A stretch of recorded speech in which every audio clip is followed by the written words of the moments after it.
Baik, Bapak Ibu ma'asyiral muslimin rahimani wa rahimakumullah. Mohon izin untuk memulai kajian Kitab Syama'il Muhammadiyah kita pada malam hari ini. Bismillahirrahmanirrahim. Assalamualaikum warahmatullahi wabarakatuh. Innal hamdalillah innal hamdalillahi rabbil alamin wa bihi nasta'inu ala umurid dunya waddin. Wassalatu wassalamu ala ashrafil anbiya'i wal mursalin wa ala alihi wa sahbihi ajma'in wa man tabi'ahum bi ihsanin ila yaumiddin. Qala Allah Ta'ala fi kitabihil karim, a'udzu billahi minasy syaithanir rajim. Wa ma kana al mu'minuna liyanfiru kaffah فلولا نفر من كل فرقة منهم طائفة ليتفقهوا في الدين ولينذروا قومهم إذا رجعوا إليهم لعلهم يحذرون. وقال رسول الله صلى الله عليه وسلم من عمل عملا ليس عليه أمرنا فهو رد. وقال النبي عليه الصلاة والسلام في حديث صحيح آخر من كذب علي متعمدا فليتبوأ مقعده من النار. صدق الله العظيم وصدق رسوله الكريم ونحن على ذلك من الشاهدين. أما بعد. Alhamdulillahi Rabbil Alamin. Puji dan syukur senantiasa kita haturkan kehadirat Allah Subhanahu wa Ta'ala atas nikmat yang begitu besar, nikmat yang begitu banyak dan melimpah ruah yang telah Allah Subhanahu wa Ta'ala berikan kepada kita, dan Allah akan terus berikan itu kepada kita. Walhamdulillahi Rabbil Alamin. Pada malam hari ini dimudahkannya kita untuk melangkahkan kaki-kaki kita ke Masjid At-Tanwir ini dalam keadaan sihatan wa afiatan. Sehat secara fisik jasmani dan tentunya afiah secara rohani, yang dimana kesehatan senantiasa berkumpul dalam kehidupan keseharian kita saat ini. Dengan iman, Islam, ihtisab, hanya mengharapkan ridha, ampunan dan pahala dari Allah Subhanahu wa Ta'ala, kita memiliki arti dan tujuan hidup. Allah Azza wa Jalla berfirman di dalam surah Al-Dhariyat, "Wa ma khalaqtul jinna wal ins illa liya'budun." Dan tidaklah aku ciptakan jin dan manusia kecuali tujuannya hanyalah untuk menyembahku saja, kata Allah Subhanahu wa Ta'ala. Maka visi misi kita sebagai seorang muslim memakmurkan bumi Allah Subhanahu wa Ta'ala ini tentunya dengan iman, dengan Islam. Dengan hal inilah Allah Subhanahu wa Ta'ala akan memberikan arti makna kehidupan kita, yang insya Allah dengan inilah kita akan dibahagiakan Allah Subhanahu wa Ta'ala baik di dunia maupun di akhirat. Salawat teriring salam senantiasa kita haturkan ke junjungan Nabi Agung kita Muhammad ini Abdullah sallallahu alaihi wasallam, kepada ahli keluarga beliau, kepada para sahabatnya yang mulia, tabi'in, tabi'it tabi'in, dan tentunya generasi setelah mereka yang mengikuti Al-Quranul Karim dan petunjuk As-Sunnah An-Nabawiyah As-Syarifah hingga akhir hayat kita semua. Yang mudah-mudahan kita mampu untuk melaksanakan dan mengemban amanah besar ini hingga Allah wafatkan kita semua dalam meraih husnul khatimah. Amin ya arhamar rahimin. Bapak Ibu ma'asyiral muslimin, sidang jamaah salat maghrib wa insyaallah isya di Masjid At-Tanwir, yang mudah-mudahan Allah lindungi dan jaga kita semuanya, rahimani wa rahimakumullah. Insyaallah pada malam hari ini kita akan kembali melanjutkan dari kajian kitab kita, yaitu kitab Asy-Syama'il Muhammadiyah. Sekelumit dari hal-hal yang itu merupakan hal-hal penting mengenai ciri khas karakter yang dimiliki oleh Rasulullah sallallahu alaihi wasallam, baik dari sisi fisik beliau, tata cara kehidupan beliau, keseharian beliau, apa yang beliau sukai, apa yang beliau benci. Tentunya insyaallah kita akan pelajari ini dikit demi sedikit. Alhamdulillah, dari 200 sekian halaman sudah 70 halaman telah kita selesaikan. Artinya sudah sepertiga dari kitab ini. Baik, Bapak Ibu rahimani wa rahimakumullah. Terakhir kita pada bab yaitu majaa fi aishi Rasulillah sallallahu alaihi wasallam. yaitu bab mengenai tentang kehidupan Rasul sallallahu alaihi wasallam. Ada 11 hadis di sini. Yang hadis pertama ini telah kita bahas ya pada pertemuan sebelumnya, yaitu dari Ibnu Sirin, tentunya dari Abu Hurairah radhiyallahu taala anhu. Masih ingat Bapak Ibu hadisnya? Di Abu Hurairah, kunna inda Abi Hurairah, ketika itu Ibnu Sirin. Ibnu Sirin adalah masanya tabi'in. Dan beliau ini ada yang mengatakan ya, beliau masuk kepada masanya sahabat Nabi sallallahu alaihi wasallam sebagaimana Al-Imam Syafi'i. Al-Imam Syafi'i hidup di dua masa. Lahir pada masanya sahabat, namun ya, hidup dan besar pada masanya tabi'in. Nah, Ibnu Sirin adalah gurunya Al-Imam Asy-Syafi'i rahimahullahu taala. Dan beliau langsung bertemu dengan sahabat yang mulia Abu Hurairah. Satu ketika Abu Hurairah menceritakan di sini, kunna inda Abi Hurairah, Abu Sirin mengatakan, satu ketika kami bersama dengan Abu Hurairah, wa alaihi thauban mumasyaqan min katan. Beliau mengenakan dua pakaian yang pakaian ini terbuat dari katun.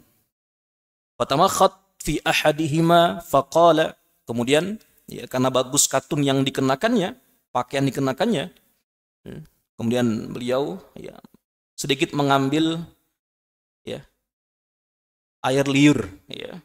Jadi di sini artinya bagus bahan yang dipakai oleh Abu Hurairah dan mengatakan bah ya. Ini ungkapan bahasa Arab artinya wow, Masya Allah, istimewa. Nah, itu bahasanya begitu kira-kira. Yatamakhat Abu Hurairah fil katan. Kemudian beliau begitu kan ya, itu kepakaian yang dikenakan oleh beliau. Laqad ra'aituni wa inni la akhiru fi ma baina mimbar Rasul sallallahu alaihi wasallam. Lantas Abu Hurairah mengatakan, aku melihat diriku dan aku tersungkur ya, di antara mimbarnya Nabi sallallahu alaihi wasallam dan kamar ibunda Aisyah radhiyallahu taala anha. Maghsyiyan alayya. Seakan-akan aku ini ya, pingsan dan terkena penyakit gila. Fayaji'ul ja'i fayadha'u rijalahu ala unuqih. Datang seseorang meletakkan kakinya di atas leherku. Wah, bayangkan Abu Hurairah diinjak lehernya. Yang seseorang Arab Badui emang ya enggak punya akhlak kadang ya. Ini Abu Hurairah, sang muhaddis Nabi sallallahu alaihi wasallam yang paling banyak meriwayatkan hadis, kok seenak utile gitu kalau bahasa kita, nginjek lehernya Abu Hurairah radhiyallahu taala anhu. Yara an-nabi junnunan. Dia melihat diriku barangkali gila. Ya, barangkali gila. Wa ma bi junun, dan aku bukanlah terkena penyakit gila. Wa ma huwa illa al-ju', dan tidaklah hal demikian kecuali itu karena laparnya diriku. La ilaha illallah. Abu Hurairah merasakan kelaparan. Hadis riwayat Al-Imam Tirmidzi dan ini hadis sahih. Baik. Bapak Ibu rahimani wa rahimakumullah. Hadis yang berikutnya. Haddatsana Qutaibah, haddatsana Ja'far bin Sulaiman ad-Dubai an Malik bin Dinar. Malik bin Dinar di sini at-tabi'in, ya, salah satu ulama tabi'in. Beliau mengatakan, "Ma syabi'a Rasulullah sallallahu alaihi wasallam min khubz qat wala lahmin illa ala dhafaf." Tidaklah Rasul sallallahu alaihi wasallam merasakan kenyang dari memakan sebuah roti selama-lamanya dan tidak pula seonggok daging kecuali makanan itu adalah makanan yang dimakan bersama dengan para tamunya. Kalau makan dengan para tamu, beliau makan itu pun hanya sedikit, ya, karena untuk menghargai tamu yang makanan tersebut dihidangkan kepada mereka. Dan Imam Malik mengatakan, "Sa'altu rajulan min ahli badiyah, ma dhafaf?" Aku bertanya kepada salah satu orang Arab Badui, apa itu dhafaf? Ya, dia mengatakan ayyatana wal ma'anas. Beliau makan bersama dengan para tamu. Masya Allah. Baik. Ini hadis hasan riwayatnya. Kemudian yang berikutnya hadis ke-132. Haddatsana Qutaibah bin Sa'id, haddatsana Abu al-Ahwas an Sammak bin Harb qala sami'tu Nu'man bin Bashir yaqul, ini sahabat yang mulia, dia mengatakan, "Alastum fi ta'amin wa syarabin ma syi'tum." Tidaklah kalian memakan sebuah makanan atau meminum sebuah minuman apa yang kalian kehendaki wahai para sahabat. Laqad ra'aitu nabiyyakum sallallahu alaihi wasallam wa ma yajid min ad-daqal ma yamla batnahu. Tidaklah aku sungguh melihat nabi kalian Muhammad sallallahu alaihi wasallam dan beliau tidak menemukan kecuali daqal. Apa daqal? Kurma kering. Nonton nih Pak. Kurma kering yang mampu untuk memenuhi perutnya. Ini Pak. Jadi kurma kering. Suatu ketika beliau juga mengkonsumsi rutop. Ada lagi namanya kinwun. Itu sejenis kurma, namun yang belum jadi rutop. Jadi kurma muda. Hampir mau menjadi rutop. Namun bukan belum rutop. Jadi ada tahapannya, nanti ada kinwun, nanti ada setelah itu rutop, baru kemudian tamar. Nonton gitu Pak. Begitu urutan-urutannya. Biasanya kalau kurma muda itu kan buat ibu. Ya, begitu Pak ya katanya Pak ya. Biasanya begitu. Kalau ibu-ibu kan sana nyarinya yang kinwun begitu Pak ya. Hanya buat kehamilan nonton gitu Pak ya. Nutrisi dan begitu seterusnya. Wallahu a'lam bishawab. Baik. Nah ini dakal. Dakal itu kurma kering. Kemudian hadis 133. Hadis berikutnya. Haddatsana Harun ibnu Ishaq, haddatsana Ubdah ibnu Hisham bin Urwah an abihi an Aisyah radhiyallahu taala anha qalat. Dari Bunda Aisyah radhiyallahu taala anha, in kunna ala Muhammad namkusu syahran ma nastawqidu binar in huwa illa tamr wal ma. Kami, kata Bunda Aisyah, keluarga atau ahli bait Rasul sallallahu alaihi wasallam, tidaklah kami tinggal selama 1 bulan lamanya, kami tidak menyalakan api. Kompor kami artinya tidak hidup. Kami tidak masak. Kecuali yang kami konsumsi adalah tamar dan air. Kurma dan air. Ini Pak. Siap Bapak-Bapak? Tanpa kompor gas. Ya Pak. Dan begitu seterusnya. Baik. Ya, jangan Bu ya, kasihan Bu. Ini hadis sahih. Baik. Hadis yang ke-134. Nah, ini kita harus mendapat jelas dan mengetahui bagaimana kehidupan Rasulullah dan para sahabatnya. Haddatsana Abdullah bin Abi Zayyad. Haddatsana Sayyar, haddatsana Sahal bin Aslam an Yazid bin Abi Mansur an Anas bin Malik an Abi Talhah. Ya, qala Abu Talhah, beliau mengatakan, syaqauna ila Rasulillah sallallahu alaihi wasallam al-ju' wa rafa'na an butunina an hajarin farafa'a Rasulullah sallallahu alaihi wasallam an batnihi an hajarain. Kami telah mengadukan, kata Talhah bin Ubaidillah, kepada Rasul sallallahu alaihi wasallam tentang rasa lapar yang kami rasakan. Kemudian kami mengangkat perut kami itu dengan bebatuan, kami ganjal dengan batu itu Pak ya, untuk menahan lapar.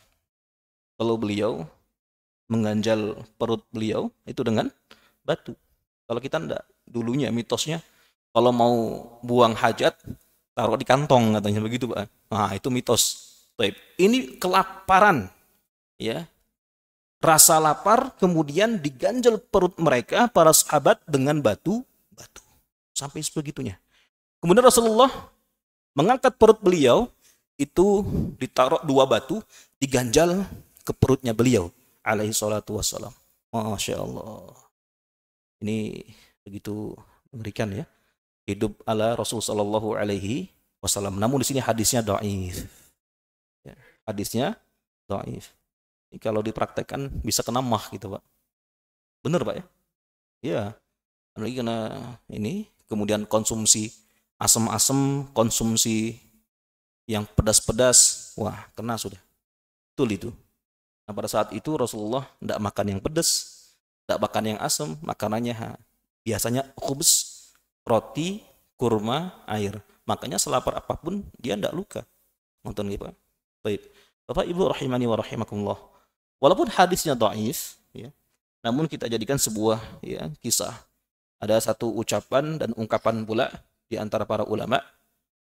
Satu hadis yang statusnya dhaif di sisinya imam hadis itu lebih mulia dan mampu untuk dijadikan hujah ketimbang ucapannya selain dari sabda Rasul sallallahu alaihi wasallam. Sebagaimana dalam kitab Bidayatul Mujtahid, perkataannya sahabat Nabi bukan sebuah dalil. Perkataan sahabat Nabi manapun bukan sebuah dalil. Namun jikalau dijadikan sebuah motivasi, la ba'sa bihi. Ada satu perkataan misalnya dari Umar bin Khattab, hasibu anfusakum qabla an tuhasabu, wazinu anfusakum qabla an tuzanu, misalnya. Hisablah, introspeksilah diri kalian sebelum kelak pada hari kiamat kalian akan dihisab oleh Allah. Dan hitunglah diri-diri kalian serta amal kalian sebelum kelak pada hari kiamat akan ditimbang diri-diri kalian dan dihitung oleh Allah Subhanahu wa taala. Nah, itu ucapannya Umar bin Khattab dan itu bukan dalil.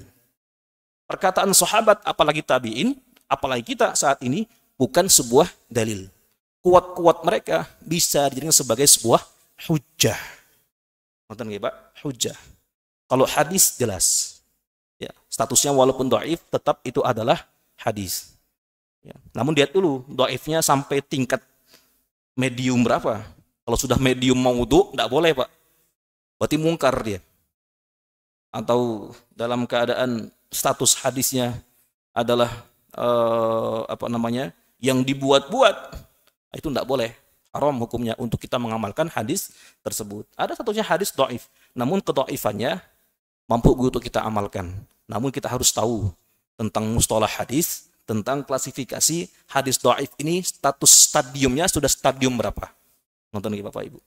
Insya Allah dalam hadis Al-Imam Tirmidzi ini status dhaifnya tidak sampai kepada tahap mungkar ataupun maudhu. Baik. Bapak Ibu rahimani wa rahimakumullah. Nah, kemudian di sini Abu Isa yaitu Imam Tirmidzi beliau mengatakan ada hasidun gharib. Ini hadis gharib, hadis yang jarang didengar. Dari hadis Abu Talhah Al-Ubaidillah, la na'rifuhu illa man hadzal wajh. Dan kami tidak mengetahui hadis tersebut kecuali dalam bentuk yang seperti tadi yang disebutkan dalam hadis ini. Ya, jadi pakai perut beliau sallallahu alaihi wasallam itu pakai 2 batu begitu kan ya untuk mengganjal laparnya beliau sallallahu alaihi wasallam. Di sini.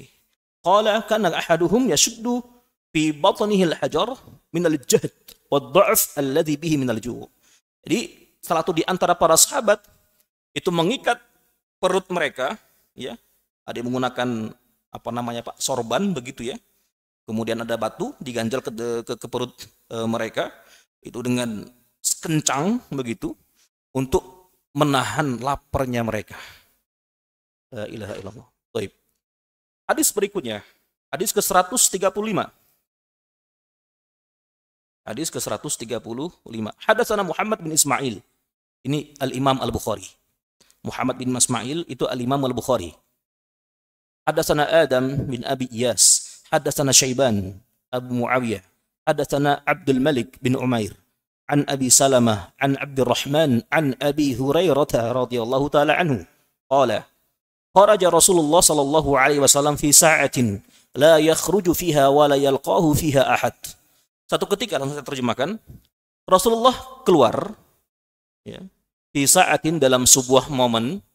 Dan beliau keluar pada momen tersebut, beliau tidak menemui siapapun. Beliau hanya ingin keluar saja. Beliau hanya ingin keluar saja. Tahu Pak kenapa keluar beliau? Karena merasa lapar. Merasa lapar. Kalau kita keluar sebentar Pak, healing. Ya Pak. Ketimbang boring di rumah, zikir sambil keluar. Barangkali ketemu dengan para sahabat Nabi Shallallahu Alaihi Wasallam lainnya. Tiba-tiba ketemu Pak Juta. Wah, kan ya. Itu contoh nih Pak ya. Kemudian fa'atahu Abu Bakar.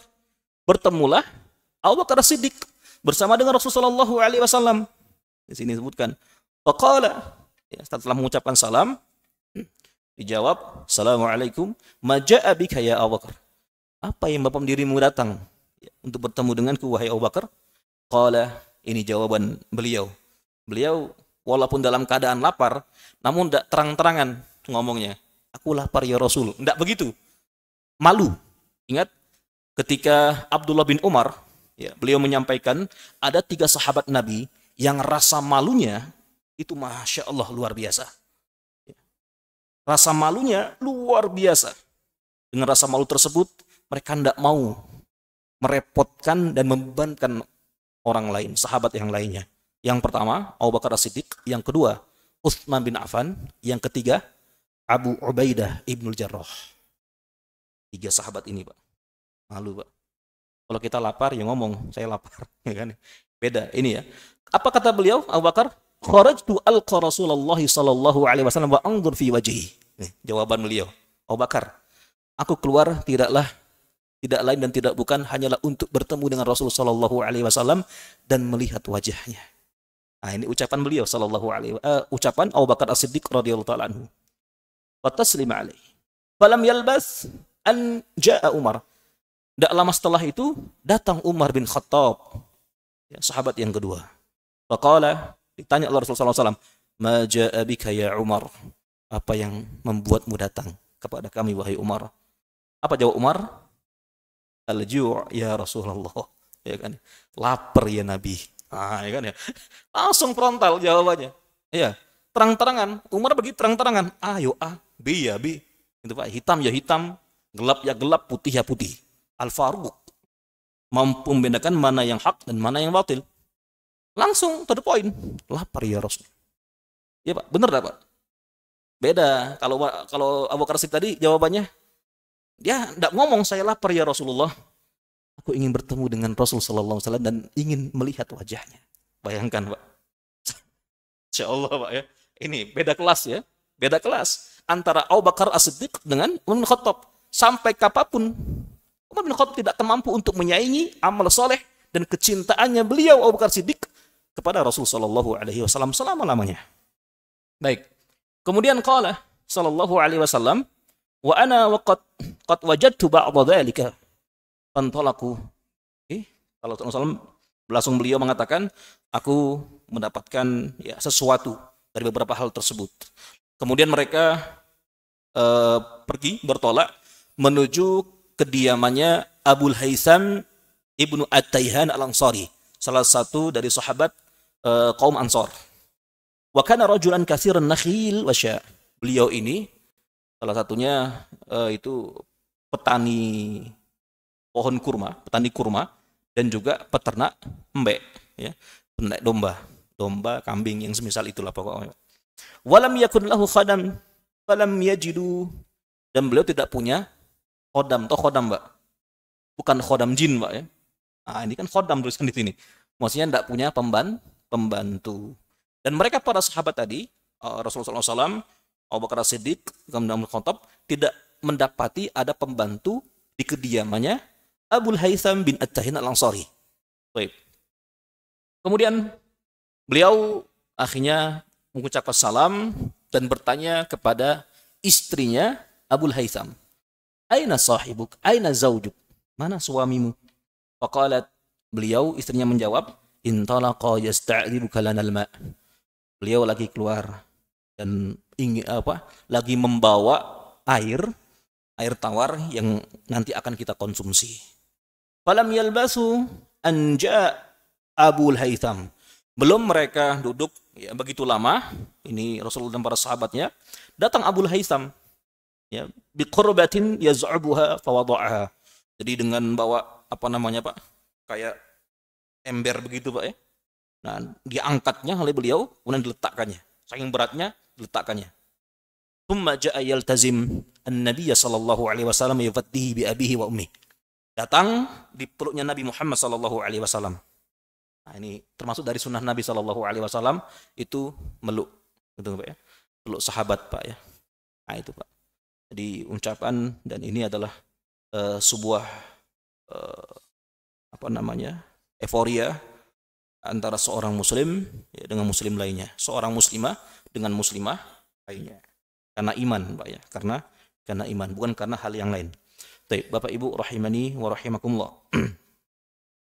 Dan kemudian setelah di sini beliau juga bersumpah, di sini bersumpah atas nama ibu, ayah dan ibunya. Ya, demi ayahku dan ibuku. Nah, ini tidak boleh, gitu Pak ya. Kan tidak boleh kita bersumpah dengan makhluk. Yang hanya boleh bersumpah dengan makhluk adalah Allah Subhanahu wa taala. Namun di sini artinya begitu cintanya beliau kepada ayah dan ibunya. Nonton gitu Pak. Ini harus kita ketahui. Beda, bukan bersumpah, ayo sumpah ini, bukan. Kemudian setelah itu, semantalaqa bihim ila hadiqah. Diajaknya Rasulullah dan dua sahabatnya itu ke kebunnya beliau. Di kebunnya ini ada kebun kurma. Ya Allah. Tabasatallahum basatan. Digelarlah sebuah macam kayak tikar yang terbuat dari ini kurma, pelepah kurma, ya, digelarnya begitu. Semantalaqa ila nakhlatin faja'a biqinwin fawada'ahu.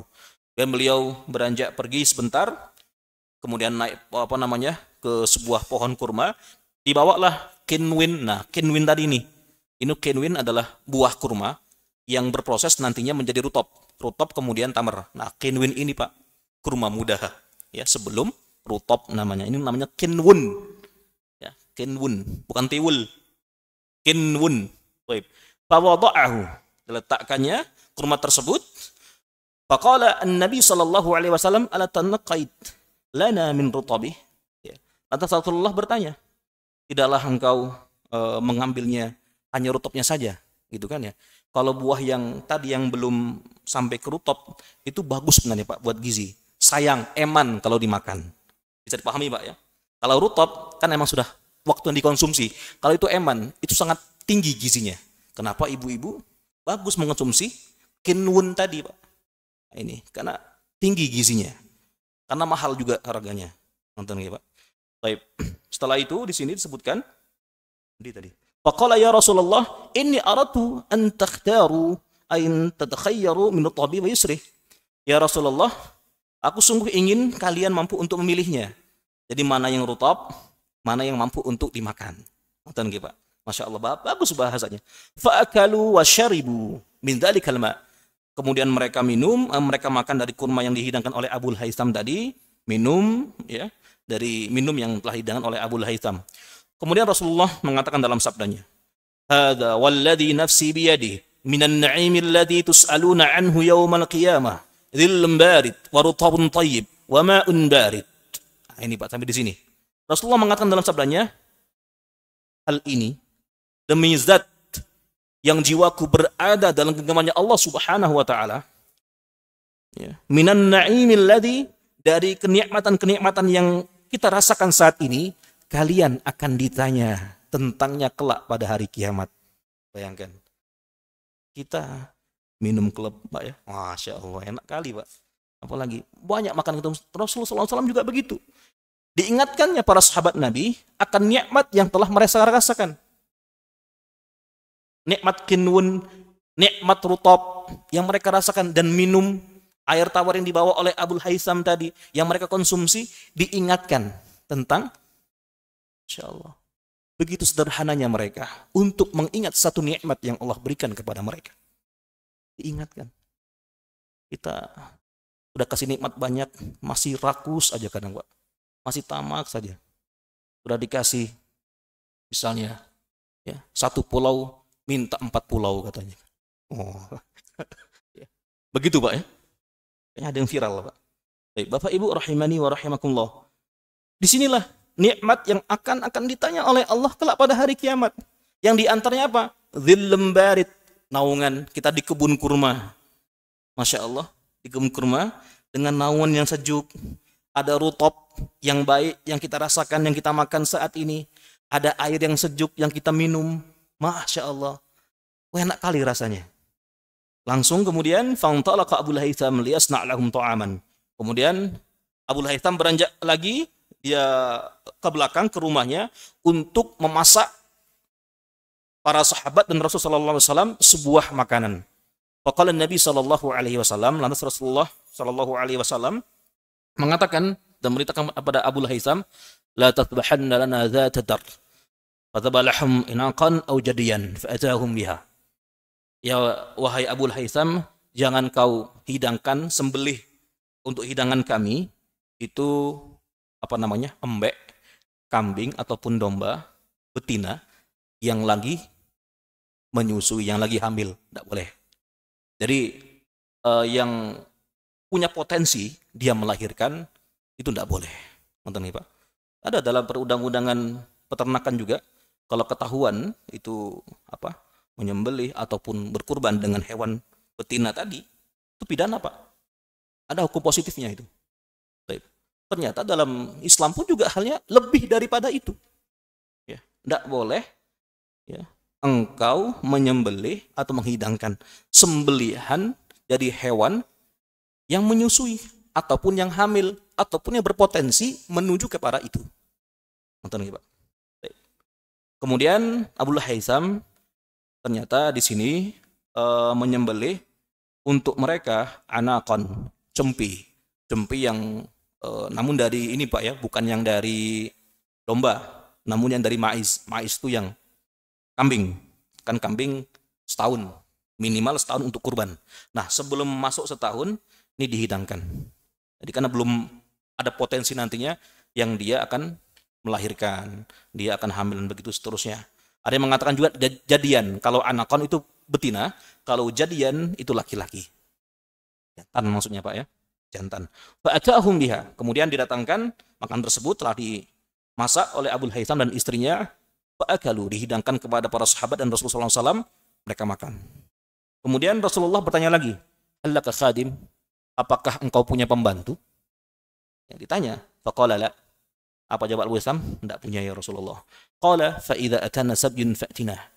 Ya, sungguhnya kami datang beberapa dari peperangan yang telah kami itu ada 2 tawanan, dan tawanan ini adalah budak, dan insya Allah mereka sudah Islam. Nonton gitu Pak. Mereka sudah masuk ke dalam Islam. Ya mereka sholat juga dan seterusnya. Fa'atahu Abul Haitham, sebenarnya ada 3, namun ada 2 yang dibawa, yang dipanggil segera pada Rasulullah SAW. Kemudian Rasulullah mengatakan ikhtar minhuma, pilih di antara 2 hamba sahaya tersebut. Qala Rasulullah SAW, ya Rasulullah ikhtarli, ya Rasulullah pilihkanlah untuk diriku. Faqala Nabi SAW, innal mustasyar mu'taman, sesungguhnya hal-hal yang dimusyawarahkan itu akan merasa aman dan penuh dengan amanah. Ini Pak ya. Jadi segala urusan apapun, perihal apapun, mohon untuk dimusyawarahkan. Karena mu'taman, yang pertama akan menimbulkan rasa aman, yang kedua insya Allah dapat dipercaya dan penuh dengan rasa aman. Nonton gitu Pak. Kalau tidak tanpa musyawarah, repot sudah, pasti sudah. Akhirnya kelar toh permusyawarahan ya, tempat pulau itu musyawarah. Kemendagri, Gubernur Sumut, Aceh, Presiden Prabowo, akhirnya selesai tuntas sudah. Nah ini semuanya atas dasar musyawarah. Kalau tidak musyawarah, gerusa-gerusu. Wah, bisa ayahab. Baik, Bapak Ibu rahimani wa rahimakumullah. Khudh hadza, ambillah yang ini, kata Rasulullah SAW. Fa ini ra'aituhu yusalli. Karena aku melihatnya, insya Allah beliau adalah orang yang ahlus shalah. Fastausa bihi ma'rufan. Kemudian beliau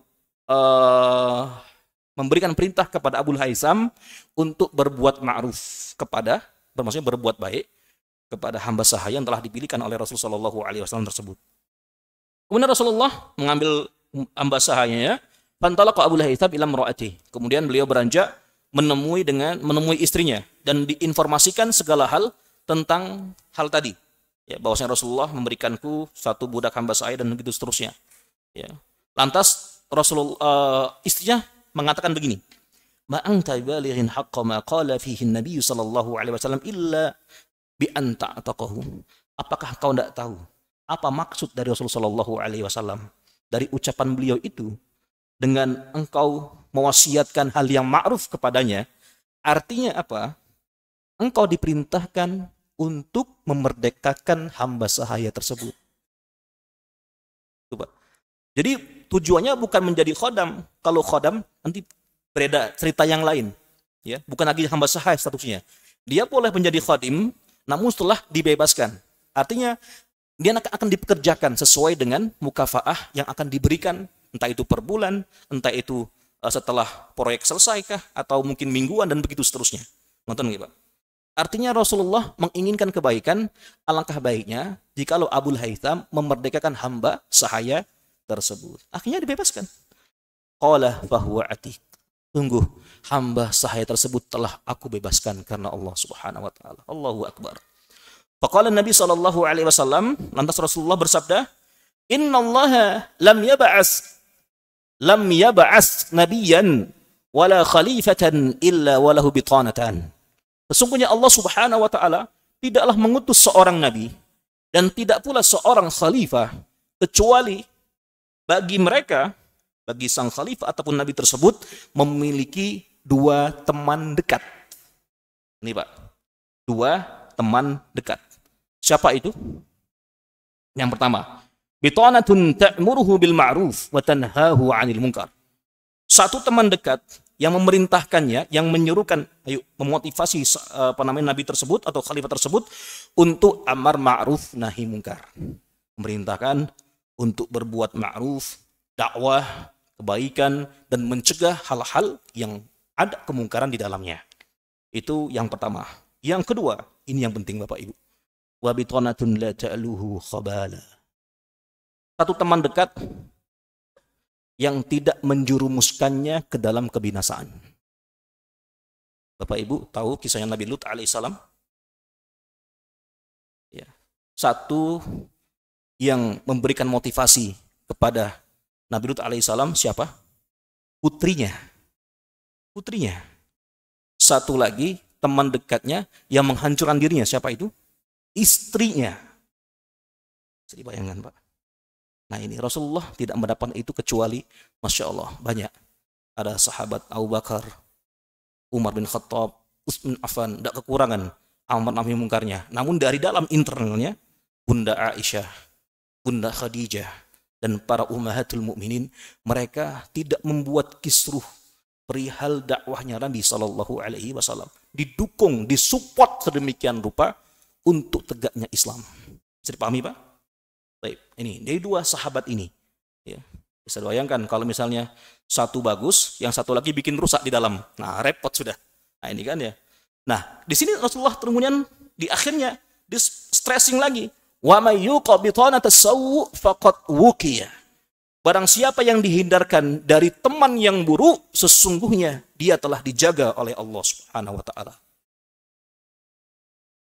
Jadi termasuk pasangan hidup kita, sahabat kita, mudah-mudahan adalah bitanatul khair, bitanatul thayyib.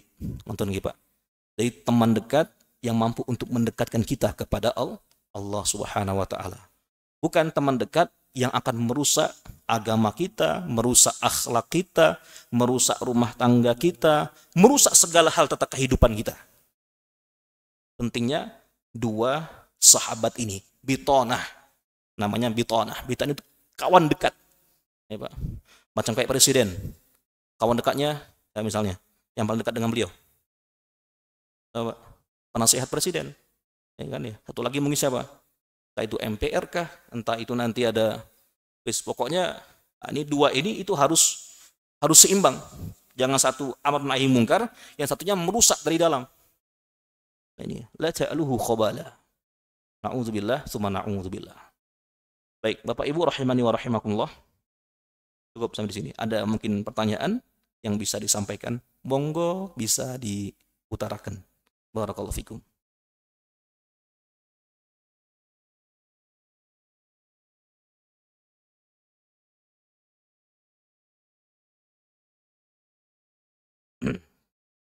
Ada pertanyaan, Pak? Kalau tidak ada, sambung satu hadis lagi. Hadis ke-136.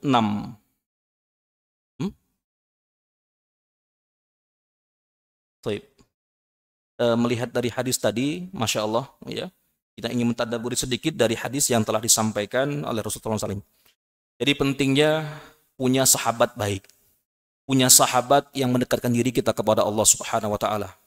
Ada sahabat yang mereka merangkul, ada sahabat yang memberikan uluran bantuan, seperti Abul Haytham At-Taihan Al-Ansari radhiyallahu ta'ala anhu, dan begitu juga dengan istrinya. Ketika mereka kesusahan, para sahabat dan Rasulullah SAW, mereka siap untuk menghidangkan rumah mereka, hidangan apa yang ada kepada Rasul Muhammad Sallallahu Alaihi Wasallam. Tidak cukup dengan kurma, tidak cukup dengan air misalnya kan ya. Bahkan beliau juga adalah peternak kambing, ya, petani kurma. Tidak cukup sampai di situ, dihidangkan pula hidangan kambing, hidangan domba kepada mereka para sahabat dan Rasul Sallallahu Alaihi Wasallam. Nah, salah satu dari istilahnya balas jasa ya, bukan balas jasa lah, kalau bahasanya itu saling memberikan hadiah.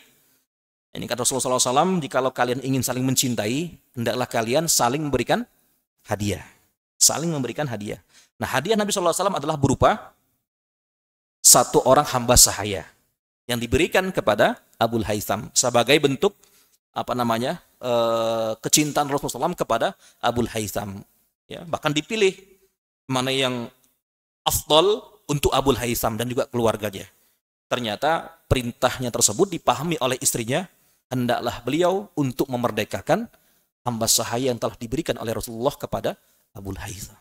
Begitu mulianya akhlak sahabat Nabi Shallallahu Alaihi Wasallam, dan itu semua terpancarkan dari sumber Rasulullah Muhammad Shallallahu Alaihi Wasallam. Lantas di stressing dalam hadis tersebut, sesungguhnya Allah tidak mengutus seorang nabi ataupun seorang rasul ataupun seorang khalifah kecuali diutus di tengah-tengah mereka, yang mendampingi mereka juga ada dua sahabat. Satu sahabat yang menjadikan teman dekat untuk memotivasi sahabat, memotivasi khalifah dan nabi itu dengan amar ma'ruf nahi mungkar. Ayo kerjakan kebaikan, kerjakan, saling diingatkan. Dan yang kedua yang tidak memberikan mafsadat, yang tidak memberikan bahaya secara internal urusan nabi, rasul ataupun khalifah tersebut. Dan barang siapa yang dihindarkan dari buruknya teman dekat, sesungguhnya dia telah dilindungi dan dijaga oleh Allah Subhanahu wa ta'ala. Ketika Nabi Lut alaihissalam sebagai contohnya, istrinya yang mendurhakainya diambil oleh Allah, dienyahkan oleh Allah, maka Nabi Lut alaihissalam beserta putrinya itu diberikan penjagaan oleh Allah Subhanahu wa ta'ala. Ini salah satu bentuk hikmah, dan masih banyak kisah-kisah yang lainnya yang mampu untuk kita ambil ibrah dan hikmahnya. Wallahu a'lam bishawab.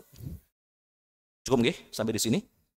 Insyaallah mudah-mudahan ini ada pertanyaan ya. Insyaallah next kita akan bahas lagi masih di bab Aish atau kehidupan Nabi Shallallahu Alaihi Wasallam, masuk kepada hadis yang ke-136. Ingat Pak, 136. Baik, insya Allah sampai di sini perjumpaan kita. Sekali mohon maaf atas segala kekurangan kami dalam menyampaikan. Barakallahu fikum jami'an. Kita akhiri bersama kajian kitab Syama'il Muhammadiyah kita pada malam hari ini dengan mengucapkan lafal alhamdulillah. Alhamdulillahi rabbil alamin, dan doa kafaratul majlis. Subhanakallahumma rabbana wa bihamdika nashhadu an la ilaha illa anta nastaghfiruka wa natubu ilaik. Billahi taufiq wal hidayah wa birida wal inayah. Akhiran wassalamu alaikum warahmatullahi wabarakatuh.